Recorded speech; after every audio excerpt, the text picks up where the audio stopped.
અખિલ વિશ્વ ગાયત્રી પરિવાર સપ્તસૂત્રી આંદોલન અંતર્ગત પર્યાવરણ સંરક્ષણ હેતુ આવી રહેલ ગણેશોત્સવમાં મોડાસાના બાળકોએ માટીના બનાવેલ ગણેશ સ્થાપનાનો સંદેશ આપ્યો। ગાયત્રી પરિવાર મોડાસાના અગ્રણી હરેશભાઈ કંસારાના જણાવ્યા અનુસાર મોડાસા ગાયત્રી ચેતના કેન્દ્રની કન્યા કિશોર કૌશલ્ય અભિયાનની ટીમ બાળકોમાં કૌશલ્ય વિકાસ માટે દર રવિવારે શિબિર ચલાવે છે। ગણેશોત્સવ નજીક આવી રહેલ હોય રવિવારે આ ટીમના પ્રશિક્ષકોએ બાળકોને શુદ્ધ માટીમાંથી સ્વહસ્તે ગણેશની મૂર્તિ બનાવવાનું કૌશલ્ય શીખવાડ્યું। ગાયત્રી ચેતના કેન્દ્ર ખાતે આ મૂર્તિઓના નિર્માણ માટે અનેક બાળકો જોડાયા હતા।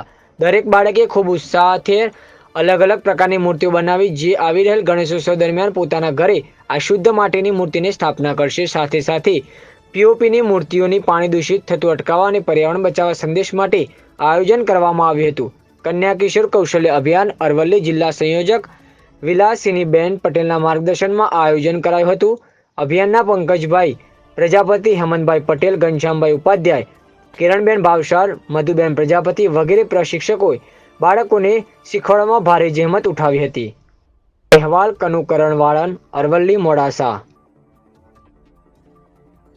બધા બાળકોએ કન્યા કિશોરી કૌશલ્યમાં માટીથી ગણપતિ બનાવવાના શીખ્યા, જેમાં આપણે ઇકો ફ્રેન્ડલી ગણપતિ બનાવીએ છીએ અને આમનું વિસર્જન આપણે કરી શકીએ છીએ, જે આપણા ઇકોસિસ્ટમ માટે પણ બહુ સારું છે। પીઓપીના ગણપતિથી આપણા ઇકોસિસ્ટમને બહુ જ નુકસાન થાય છે।